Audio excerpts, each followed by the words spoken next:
Existentialism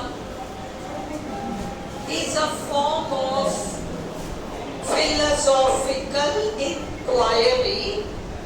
दर्शन शास्त्र का ये प्रश्न है that explores, जो कि स्टडी करता है, अध्ययन करता है the problem of human existence. मनुष्य का मतलब एग्जिस्टेंशियल फिलॉसफी में विश्वास करने वाले लोग कहते थे कि लाइफ में प्रॉब्लम नहीं है, मनुष्य के जीवन में प्रॉब्लम नहीं है, मनुष्य खुद एक प्रॉब्लम है। आया ही क्यों यहाँ? सबसे बड़ी प्रॉब्लम तो वो है, खुद मनुष्य एक प्रॉब्लम है। जहाँ रहेगा वहाँ प्रॉब्लम ही प्रॉब्लम रहेगी, है ना। एक बहुत पेसिमिस्टिक नकारात्मक सोचेगी is a form of philosophical inquiry that explores, जो कि स्टडी करता है the problem of human existence, मनुष्य का जीवन जो इतनी बड़ी समस्या है, and centers, और ध्यान केंद्रित करता है on the subjective experience of thinking. Underline करो, subjective experience of thinking. Pen दे दो कोई मुझे, अगर एक्स्ट्रा हो तो। वो पेन नहीं आया इसलिए। subjective experience of thinking का मतलब हर व्यक्ति अपने हिसाब से सोचता है। भाई मैं जैसे सोचूंगी वैसे तुम नहीं सोचोगे, तुम जैसे सोचोगे तुम्हारा पड़ोसी नहीं सोचेगा, तुम्हारा पड़ोसी जैसे सोचता है वैसे उसका दोस्त नहीं सोचेगा। सबकी सोच, सबका नजरिया अलग है ना। थिंकिंग, फीलिंग एंड एक्टिंग, हम सब अलग अलग तरीके से फील करते हैं, हम सब अलग अलग तरीके से फील करते हैं। ओके, एक्टिंग, हम सबका बिहेवियर अलग अलग तरीके का है। Existentialist thinkers frequently explore, अक्सर अध्ययन करते हैं इश्यूज, इस तरह के मुद्दे related to the meaning, purpose and value of human existence. क्या है लाइफ का मीनिंग, क्या है लाइफ का पर्पस, और क्या है लाइफ की वैल्यू, कुछ भी समझ में नहीं आता। In the view of an existentialist, एक एग्जिस्टेंशियलिस्ट व्यक्ति की नजर में the individual's starting point has been called the existential angst. angst क्या है? What is, ये क्वेश्चन है। existential angst किसे कहते हैं? वो दहशत, वह अनिश्चितता, a sense of dread, दहशत।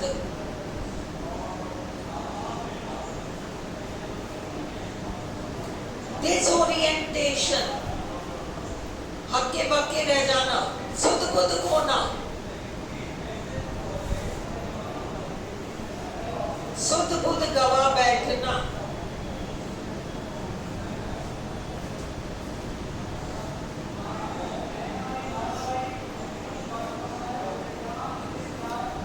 confusion or anxiety in the face of an, in the face जब हमारा सामना करना, जब हमारा सामना होता है of an apparently meaningless or absurd world, जब दुनिया absurd है, meaningless है, तो फिर क्या फायदा, हम जन्म ही क्यों ले रहे हैं, समझ में ही नहीं आया।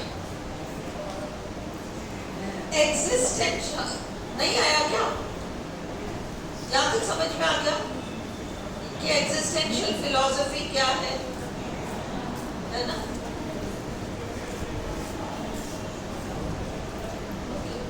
ये केवल लिटरेचर तक सीमित रखना, ये रियल लाइफ पर अप्लाई नहीं होता। ये 50 साल पुरानी 75 साल पुरानी फिलॉसफी है, लिटरेचर के पर्पस से अदरवाइज इसका कोई बड़ा रोल नहीं है। एग्जिस्टेंशियलिज्म इज एसोसिएटेड, एग्जिस्टेंशियलिज्म जुड़ा हुआ है with several 19th and 20th century European philosophers, यहाँ तक ब्रैकेट करो बस बहुत है। Among the, दो लाइन नीचे, among the earliest figures associated with existentialism are philosophers Søren Kierkegaard, Denmark का विचारक है ये, डेनमार्क नामक देश का विचारक है ये, डेनमार्क का विचारक। एंड फ्रीडरिक नीत्शे, बहुत बड़ा ये थिंकर है। एंड नॉवेलिस्ट फ्योडोर दोस्तोवस्की, बस दोस्तोवस्की पे ब्रैकेट बंद कर दो। इन द 20th century, 20वीं शताब्दी में prominent existentialist thinkers, ये किरकेगार्ड ने तो शुरुआत करी, आगे किसने बढ़ाया? Jean Paul Sartre, Albert Camus, Martin Heidegger. तुम लोगों ने पढ़ा था बीए फाइनल में एक स्टोरी याद हो, डॉक्टर हाइडेगर्स एक्सपेरिमेंट याद है? वो कहानी अलग थी, काल्पनिक थी, कहानी अलग थी, काल्पनिक थी, बट हाइडेगर एक नाम बन गया, वो बहुत शोध करने वाले लोगों से जुड़ा हुआ। Simone de Beauvoir, Karl Jaspers, Gabriel Marcel and Paul Tillich. तुम इनमें से सारे नाम याद मत रखो, मैं जो अंडरलाइन करा रही हूँ केवल वो, Albert Camus, Martin Heidegger, Jean Paul Sartre, ये 3 नाम याद रखो, ये 3 नाम याद रखो बस।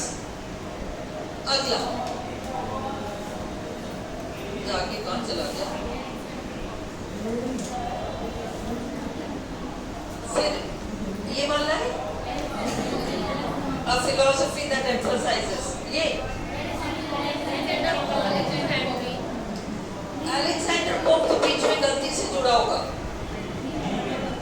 कहाँ है? अरे ये तो तुम्हारा नियो क्लासिकल का है, जाने कहाँ से आ गया?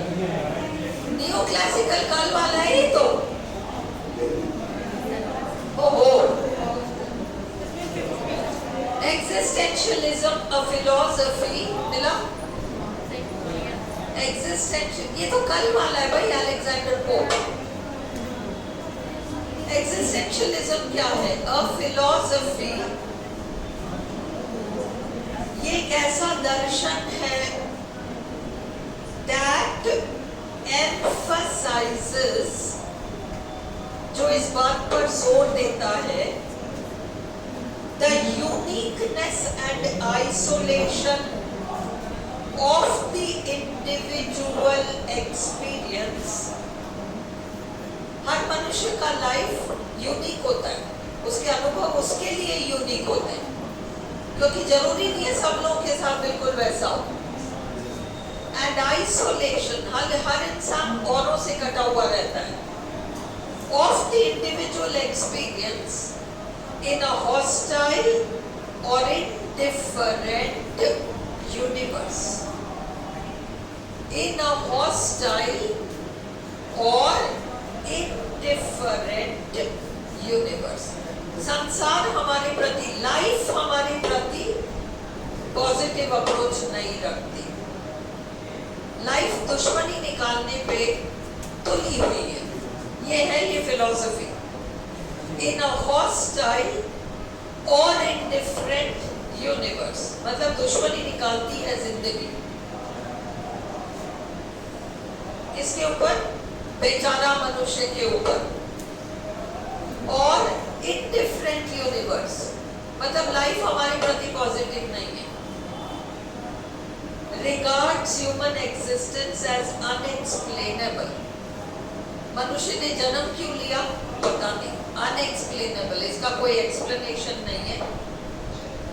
एंड स्ट्रेसेस और एग्जिस्टेंशियल फिलॉसफी जोर देती है किस बात पर जोर देती है? Freedom of choice. आपके पास हमेशा चॉइस रहता है, आपको ये करना है, आपको वो करना है, हर पल हमारे पास चॉइस रहता है। हम जो चॉइसेस करेंगे उस पर हमारी लाइफ डिपेंड करेगी। Freedom of choice. और एक बार आप चुन लो, एक बार आप चुन लो, freedom of choice and responsibility, तो आप खुद जिम्मेदार हो आपके किए के लिए। आपके किए के लिए आप खुद जिम्मेदार हो। फिर ये मत सोचो कि आप इसमें दूसरा कोई चॉइस कर सकते हो। देखो महाभारत में तुम लोग कई स्टोरीज से फेमिलियर हो। तुम्हें पता है कि कुंती ने क्या किया था? कर्ण को अच्छे से बढ़िया से टोकरी में जितने सेफली हो सकता था बांध दिया था, है ना? और फिर उसको वो मछुआरों ने लिया था, राधा, है ना? एंड इसको पाल पोस कर बड़ा किया है, वो सब था, वो सब हुआ, तुम्हें पता है ना? उन सब के कई सालों बाद जब कुंती को लगा कि मेरे पुत्र मतलब खतरे में है एंड ये वॉर एंड हो जाना चाहिए, कुछ ना कुछ इसमें कुछ ना कुछ होना चाहिए, तो वो कर्ण के पास जाती है और कहती है, उसको संबोधन करती है, हे कौन्तेय, कुंती पुत्र कर्ण को, हे कौन्तेय, और अपनी बात कहना चाह रही है। वो क्या उसको इस बात की दुहाई देना चाह रही कि तो मेरी औलाद है, मेरा पुत्र है, मेरी बात मान ले, तेरी माँ होने के नाते मैं कुछ कह रही हूँ, उस बात को मान ले। वो कहता है कौन्ते, मैं तो राधे हूँ, उस बात को कह के कहानी का मतलब अब आगे तुम क्या कह सकते हो? तुम माँ के नाते कुछ कहने आई थी, जब तुम मेरी माँ ही नहीं हो, मैं तुम्हें माँ ही नहीं मानता, तो उसके बाद तो तुम्हारा कुछ भी कहना यूजलेस है ना।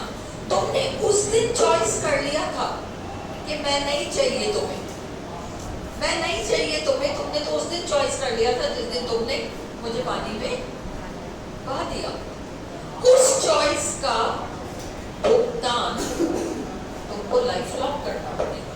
अब तुम सोचो वो भी कर ली और ये भी कर लूं, ये नहीं होगा। उस दिन तुमने मुझे कौन्ते कहने का अधिकार उसी दिन खत्म हो गया।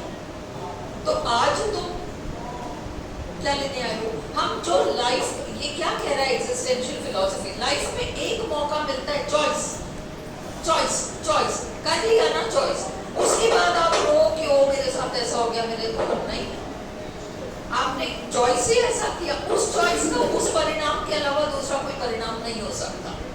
ये एग्जिस्टेंशियल फिलॉसफी है कि व्यक्ति को जिम्मेदारी लेनी पड़ेगी। ये देखो ये लाइन, फ्रीडम ऑफ चॉइस, तुम्हें चॉइस करने का फ्रीडम हमेशा रहेगा। तुम चूज करते हो या नहीं करते हो ये तुम्हारे ऊपर है ना। एंड रेस्पॉन्सिबिलिटी, जिम्मेदारी लेनी पड़ेगी तुमने जो भी चॉइस किया, for the consequences of one's acts. तुमने कुछ भी चूज किया उसके लिए तुम जिम्मेदार हो। जब करते हो कोई एक्शन तभी ये मन में सोच लो कि इसके जो भी परिणाम होंगे मैं भोग लूंगा। अगर परिणाम भोगने से डरते हो तो उस काम को ही मत करो। Is this clear? Existentialism was formally introduced. Existentialism की औपचारिक रूप से शुरुआत की गई in the works of philosophers like Soren Kierkegaard, बहुत बड़ा नाम है, इन्होंने ही एक्चुअली स्टार्ट किया है, Friedrich Nietzsche, Edmund Husserl and Martin Heidegger, और इसमें राइटर्स थे Fyodor Dostoevsky and Franz Kafka. Okay, but existentialism as a movement, existentialism एक मूवमेंट के रूप में लोकप्रिय हुआ 20वीं शताब्दी के मिडिल में, in the mid 20th century through the works of Jean-Paul Sartre and Simone de Beauvoir. Okay, Jean-Paul Sartre is perhaps the most well-known existentialist. मैं ग्रामर के पॉइंट ऑफ व्यू से गलती बता रही हूँ, व्याकरण के पॉइंट ऑफ व्यू से। Jean-Paul Sartre is perhaps the most well-known, best known, not most well-known, best error आते हैं तुम लोग के, best known, he is the most well-known poet. No, he is the best known poet. Bhavna, put it in that error list. All right, his version of ये सब छोड़ो, यहाँ underline करके छोड़ दो। Jean-Paul Sartre is perhaps the best known existentialist. अब अगला, ये सार्त्रे वार्त्रे, ये नीचे आओ,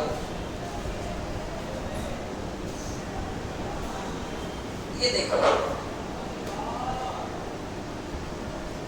Sartrean existentialism, Jean-Paul Sartre जो मोस्ट फेमस एक्जिस्टेंशियल राइटर है, फिलोसोफर है, उन्होंने एक लाइन दिया है, एक्जिस्टेंस प्रेसीड्स एसेंस, एक्जिस्टेंस प्रेसीड्स एसेंस। ये बहुत बड़ी बात उन्होंने कही है। ओके, इस बात को समझो, इस एक लाइन को समझो, एग्जिस्टेंस प्रेसीड्स एसेंस। एसेंस है ईश्वर, एसेंस है ईश्वर, ईश्वर का तत्व, ईश्वर एसेंस। एग्जिस्टेंस है मनुष्य, मनुष्य पहले, ईश्वर बाद में। क्या ये संभव है? क्या ये संभव है? हाँ, क्या ये संभव है कि ईश्वर बाद में मनुष्य पहले? Is this possible? Tomorrow in your motivation class you will understand. Yes. तुम्हारी इच्छा, ईश्वर की इच्छा बाद में, तुम्हारी इच्छा, ईश्वर की इच्छा बाद में। ये तो इस फिलोसोफर, और इसीलिए इन्होंने ही, एक्चुअली सार्त्रे ने, ये लाइन याद रखो क्योंकि ये भी एक तरीके से नारा होता है ना किसी मूवमेंट का। इस मूवमेंट का यही है, एग्जिस्टेंस प्रेसीड का मतलब पहले आना। देखो इन सब ने इतनी खिचड़ियां पकाई, अभी तुमने सुना, मैंने कितना तुम्हें सुनाया कि लाइफ में ऐसा वैसा, हम इसको देखते हुए, ये सब सच है, हम करते हैं ऐसे ही, हम ऐसे ही करते हैं। इसके साथ देखा, उसके साथ देखा, उसके साथ देखा, धारणाएं बना ली, ये सब, ये इसी के अकॉर्डिंग लाइफ चलेगी, इसी के अकॉर्डिंग लाइफ चलेगी, है ना। पर हमें तब समझ में नहीं आता जब सब कुछ गड़बड़ हो रहा होता है, तो हमको समझ में नहीं आता कि तूने भेजा था, फिर तू जिम्मेदारी क्यों नहीं ले रहा? तूने भेजा था, हमने थोड़ी कहा था कि हमको भेज। ओके कल की क्लास में यू विल अंडरस्टैंड कि तुमने कहा था मुझे भेजो। कल जितने लोग तुम अटेंड कर सकते हो, कल फुल रुकना। तुम्हारे 2 घंटे पढ़ाई के खराब हो जाए कोई बात नहीं, पर तुम बात को समझो, बात को समझकर और प्रॉपर्ली पढ़ाई करो। इधर इधर उधर जब किसी मुर्गी की गर्दन काट देते हैं ना, फिर क्या होता है? Have you seen a headless chicken? कभी देखा है? मैं बताती हूँ, यहाँ देखो, उसकी वो गर्दन कर दी उसकी अलग ना, फिर वो पता है क्या करता है? तो चारों तरफ से दौड़ता है। जब तक उसके अंदर ब्लड सर्कुलेशन रहेगा ना, वो चारों तरफ ऐसे तड़पन में घूमता रहेगा। कुछ नहीं होने वाला, जान तो गई जान। अंडरस्टूड? चीज सिर पे आती है तो तुम लोग बहुत एक्टिव हो जाते हो, एनर्जेटिक हो जाते हो, दुनिया भर की चीजें करते हो, पर गर्दन तो कट चुकी है, अब कुछ नहीं होने वाला। गर्दन कट चुकी है, अब कुछ नहीं होने वाला। उस स्टेज पे तुम्हें पढ़ाई नहीं करनी, गर्दन कटनी नहीं देना, बात को समझना है। अंडरस्टूड? कल एंड फिर थर्सडे और फिर संडे मेरी रिक्वेस्ट है कि तुम लोग आओ। मेरा ये कहना कि तुम आओ ही सही, गलत हो जाएगा। अगर आ सको तो पेशेंटली सुनना, नहीं समझ में आएगा। शिवानी वगैरह ने 3-3, 4-4 बार सुना, अभी भी खानी है ना, कुछ नहीं घुसा। तो इसलिए मुझे पता है बहुत बड़ी चीज है, मुंह छोटा है ग्रास बड़ा है, मुझे पता है, पर उसको बहुत कम समझ में आता है। बट समझो, अब तुम इमरजेंसी है इसलिए समझो। इमरजेंसी में कुछ नहीं है ना, कुछ चीजें समझ में आएगी, समझो। और उस रिकॉर्डिंग तो यूट्यूब पे ही रहेगी, उसको 2-4 बार सुनो कि अगली क्या रही है। अगली 1 घंटा, एक्चुअली 1-1.5 घंटा आराम कर सकती है। क्यों आपको जबरदस्ती बुला के बिठा के कह रही है नहीं सुनो? There must be some reason. नहीं समझ में आए तो भी चुपचाप बैठ के सुनना, और उस वीडियो को 2-4 बार सुनना बाद में क्या कह रही है। आई बात समझ में? चलो, दिस तुम्हें यहाँ छपा हुआ होना चाहिए। एग्जिस्टेंशियल फिलॉसफी का लाइन है, existence precedes essence. Existence precedes essence. That is, कहने का मतलब है man is born in this world without a purpose। मनुष्य यूं ही पैदा हो गया, ऐसा सोरेन कierkegaard कह रहे हैं, सार्त्रे कह रहे हैं मनुष्य यूं ही पैदा हो गया। वो सच नहीं है, पर सार्त्रे ने तो यही कहा है। एंड इट इज ही, सार्त्रे कह रहे हैं मनुष्य ही है जो कि तय करता है, who defines the meaning of his existence in his own subjectivity। पैदा होता है और मनुष्य तय करता है कि मेरी जिंदगी ऐसी होगी। मनुष्य पैदा होकर तय करता है मेरी जिंदगी ऐसी होगी, और ईश्वर कह देता है तथास्तु। क्योंकि जितनी कचरा पट्टी सब देखी, माइंड में प्लान बन गया, मेरी लाइफ ऐसी होगी। तुम्हें पता ही नहीं है कि प्लान बना, पर बन गया। ईश्वर ने कह दिया तथास्तु। ये जो लाइन कह रहा है ना, ये एग्जिस्टेंशियल फिलॉसफी का सेंटर है, प्लीज अंडरस्टैंड। सार्त्रे क्या कह रहे हैं? Man is born in this world without a purpose. ऐसा सार्त्रे कह रहे हैं कि उद्देश्यहीन तरीके से मनुष्य पैदा हो गया। एंड इट इज ही, और मनुष्य ही तय करता है, who defines the meaning of his existence, कि मेरी जिंदगी का क्या मतलब निकलेगा, मेरी जिंदगी कैसे बीतेगी, in his own subjectivity. Own subjectivity मतलब खुद के लिए, खुद के लिए। यहाँ तक the individual consciousness constructs an identity for itself. व्यक्ति जो है अपने लिए एक आइडेंटिटी बना लेता है। मैं ये हूँ, मैं वो हूँ, आइडेंटिटी, पहचान। मैं बड़ा भागा हूँ, आइडेंटिटी है ना। Individual consciousness constructs an identity for itself. अब वो बन गया, बहुत छोटी उम्र में बन गया, इंडिपेंडेंट ऑफ एनी गाइडेंस, इसमें किसी का मार्गदर्शन नहीं मिलता। इंडिपेंडेंट व्यक्ति ने खुद ब खुद वो बना लिया, किसी ने बनाने को नहीं कहा, इससे पहले कि वो इतना बड़ा हो के समझ सके, उससे पहले उसने बना लिया। Independent of any guidance from any external agency including God, इसीलिए मनुष्य पहले गॉड बाद में। गॉड का इसमें रोल ही नहीं है।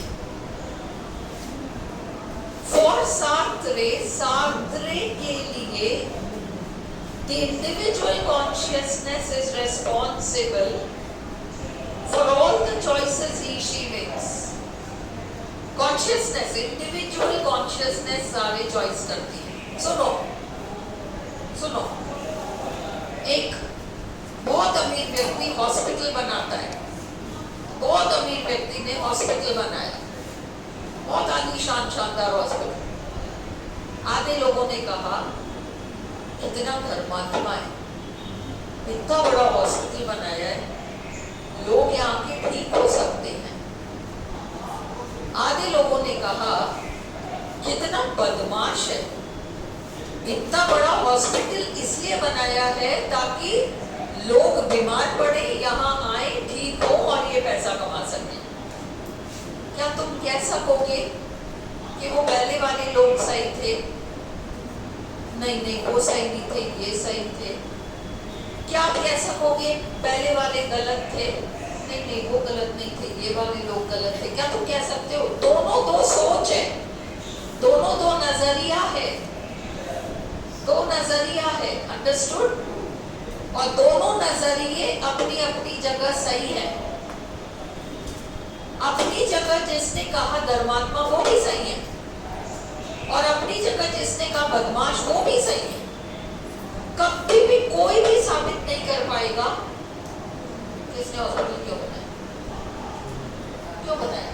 हॉस्पिटल बना ये तो सच है, उस हॉस्पिटल के बारे में जो नजरिया होगा लोगों का, वो हमारे पर्सनल, हमारी जैसी सोच बन गई है, बचपन से हमारा जैसा नजरिया बन गया है। हमने इसको देखा, उसको देखा, ऐसे कई लोगों को देखा जिन्होंने कि पैसा लूटने की कोशिश करते हैं, ऐसे धर्मात्मा बनने के ढोंग में, हमारा नजरिया बन गया। हमने कई ऐसे लोगों को देखा जो बड़े धर्मात्मा है, खूब पैसा कमाते, तो वो दान भी देते हैं, हमारा वो नजरिया बन गया। दोनों अपनी अपनी जगह सही है। क्या वो इंडिविजुअल गलत है जिसने वैसा सोचा या वैसा सोचा? दोनों सही है, दोनों सही है अपनी अपनी जगह। ये कॉन्शियसनेस है। ये कॉन्शियसनेस शब्द जो एग्जिस्टेंशियलिज्म में बार बार आ रहा है, कॉन्शियसनेस का मतलब देखने का नजरिया। भाई मैंने सफेद चश्मा पहना तो मुझे सब कुछ सफेद दिखा, अब भी मैं काला चश्मा पहन लूं, काला दिखेगा? मैं तो मैं ही हूं ना। तो चश्मा जो पहना हुआ है वो कॉन्शियसनेस है, वो चश्मा कॉन्शियसनेस है। ये चश्मा पहना तो चीज ऐसी दिखी, वो चश्मा पहना तो चीज वैसी दिखी, ये कॉन्शियसनेस है। समझ में आ गया? हाँ, एग्जिस्टेंशियल फिलॉसफी कहती है व्यक्ति के बचपन से जो उसकी लाइफ होती है उसके अकॉर्डिंग उसकी सोच हो जाती है, और जैसी सोच होगी वैसे उसके एक्शंस होंगे। इसलिए व्यक्ति को जिम्मेदारी लेनी पड़ेगी पहले अपने एक्शंस के लिए, एक्शन से पहले अपने सोच के लिए, उसी को जिम्मेदारी लेनी पड़ेगी। Alright. For Sartre, the individual consciousness is responsible for all the choices he she makes, regardless of the consequences. परिणाम कुछ भी हो, and because our choices are exclusively ours, क्योंकि हमारे चॉइसेस केवल हमारे होते हैं, we are condemned to be responsible for them. हमको किसी ने थोड़ी कहा था कि तू ऐसे सोच, हमने कभी नहीं सोचा था। ऐसे सोचेंगे तो हम वैसे ही करेंगे। हमको किसी ने थोड़ी ना कहा था कि तू ऐसा कर, हमने किया वैसा क्योंकि कि हमने ऐसा सोचा, हमको किसी ने नहीं कहा था ऐसा सोच, और हमको कोई नहीं कहता कि ऐसा कर, हम अपने मन से करते हैं, इसलिए हम जिम्मेदार हैं। ये एग्जिस्टेंशियल फिलॉसफी है। Thus existentialism proposes, इसलिए existentialism कहता है that man is full of anxiety and despair with no meaning in his life, कि मनुष्य के अंदर चिंता, फिक्र, हाय मेरा क्या होगा, हाय मेरा क्या होगा, एंजाइटी बहुत ज्यादा होगी, निराशा होगी, despair with no meaning in his life, उसको अपने जीवन में कोई मीनिंग ही नजर नहीं आएगा। ही सिंपली एग्जिस्ट्स, बस वो खाता है, पीता है, सोता है, उठता है, जीता है, जिंदा है। He simply exists until he makes a decisive choice about his own future. Understood? मनुष्य को खुद को फैसला करना होता है कि मेरा भविष्य कैसा होगा। ये ना भगवान फैसला करता है, ना हमारे बड़े फैसला करते हैं। अकेला मनुष्य को ये जिम्मेदारी लेनी होती है कि मैं करूँगा। Since individuals are free to choose their own path, क्योंकि मनुष्य के पास ये आजादी है कि तुम खुद चुनो तुम क्या करना चाहते हो। The existentialists argue, existentialists ये तर्क देते हैं that they must accept the risk and responsibility of their actions, कि हमें जिम्मेदारी लेनी पड़ेगी और हमें रिस्क उठाना पड़ेगा कि हम कुछ भी करें, क्या होगा। For instance in Samuel Beckett's Waiting for Godot, अभी जो मैंने तुम्हें पता नहीं, एस्ट्रोगॉन एंड व्लादिमीर दो पात्र हैं। इसकी स्टोरी थोड़ी सी जान लो, ये टेक्स्ट बहुत इंपॉर्टेंट है। थिएटर ऑफ द एब्सर्ड और एग्जिस्टेंशियल फिलॉसफी पर बेस्ड है ये। Estragon and Vladimir choose to wait without any guidance from anyone else. खड़े हैं बीच सड़क पर, कोई उनको रास्ता दिखाने वाला, मार्गदर्शन करने वाला कोई भी नहीं है। As Vladimir says, हम भी क्या करते हैं जीवन में, नहीं भगवान संभालेगा इसे, आज नहीं तो कल संभाल लेगा, कल नहीं तो परसों संभाल लेगा, परसों नहीं तो हमारा नहीं संभाला, हमारे बच्चों का संभाल लेगा, किसी का नहीं संभाल लेगा। Understood? So, as Vladimir says, he didn't say for sure he'd come. जाने वो गोडो कौन है, पर उसने पक्का ये भी नहीं कहा था कि मैं आऊंगा इसे। But decides to wait till we know. Vladimir कहता है चलो खड़े रहते हैं, आगे पीछे हमको समझ में आ जाएगा कि अपन यहाँ क्यों खड़े। खड़े रहते हैं, आगे पीछे समझ में आ जाएगा कि हम यहाँ क्यों खड़े। ये सेकेंड वर्ल्ड वॉर के बाद दुनिया की स्थिति थी, है ना। तो also much of their inactivity stems from the fear of the consequences of their actions. लोग डरने लगे हम कुछ करें और वो गलत हो जाए, हम कुछ करें और वो गलत हो जाए। अंडरस्टूड? तो हम कुछ करें और वो गलत हो जाए तो बहुत बड़ा नुकसान हो जाएगा।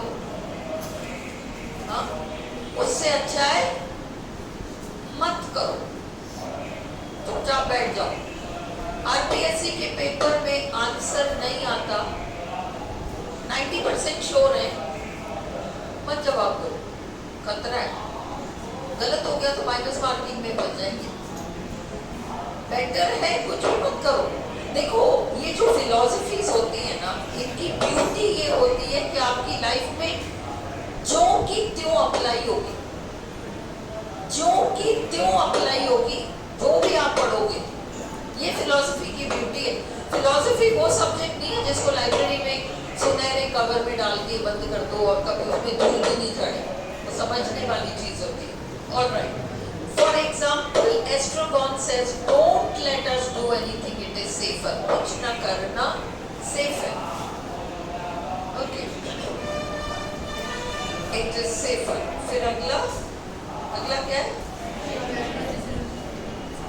A rational decision. ये जो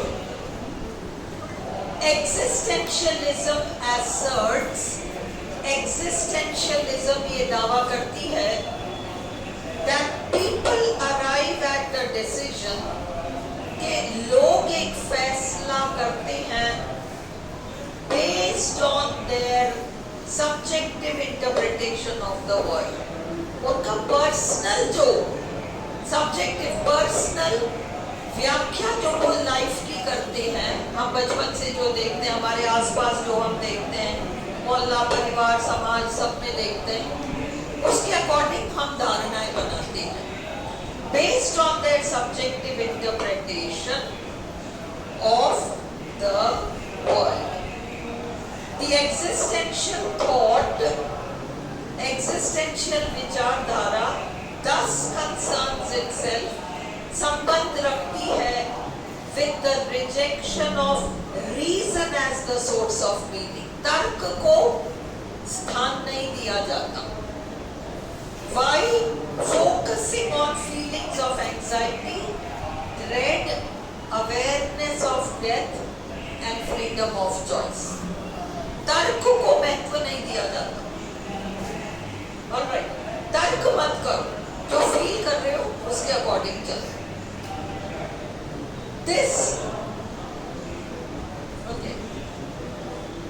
This freedom to choose leads to the notion of non-being or nothingness.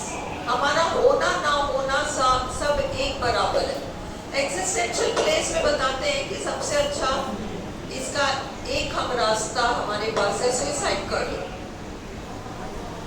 ये वाली फिलॉसफी है, कहती है एब्सर्डिस्ट प्लेस, ये अच्छा रास्ता है. अच्छा रास्ता बिल्कुल भी नहीं है, बट ये फिलॉसफी है. Are the existentialist themes of alienation and death. सबसे कटकर रहना और फिर मर जाना. These themes are evident in the absurdist plays like Edward Albee's The Zoo Story. याद रखो,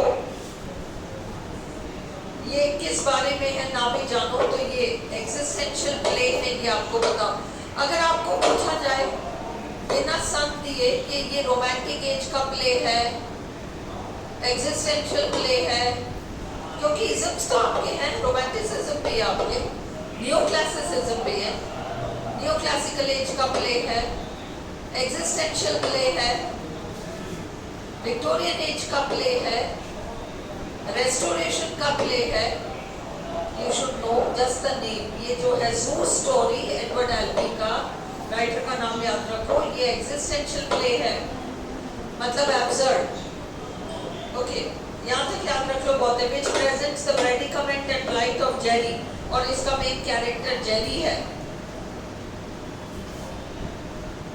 ओके, जेरी, और जेरी क्या करता है, किसी को उकसाता है, खूब झगड़ा करके खूब उकसाता है, वो दूसरा व्यक्ति अपना चाकू निकाल लेता है और ये जेरी जाके उस चाकू के अंदर घुस जाता है. देखो चाकू ये रहा, मैंने चाकू पकड़ रखा है, तुमने मुझे इतना उकसाया कि मैंने चाकू निकाल लिया.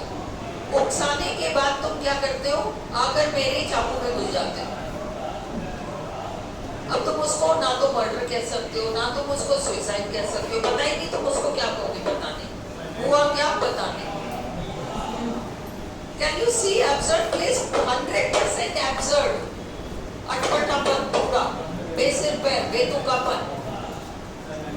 Who towards the end of the play provokes Peter into drawing a knife and then impales himself on it. Impales himself खुद ही घुस जाता है उसके अंदर. Alright. अगला पेज क्या है, सार्त्रियन एक्सिस्टेंशियलिज्म. ये है हाँ, ये सब छोड़ दो, केवल इस लाइन पे आओ.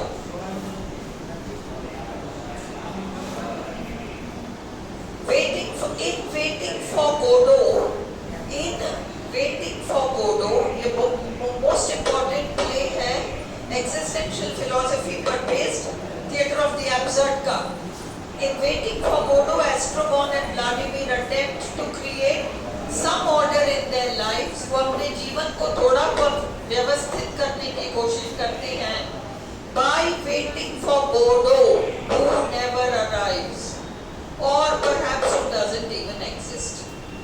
उसका इंतजार करते रहते हैं, आएगा आएगा आएगा।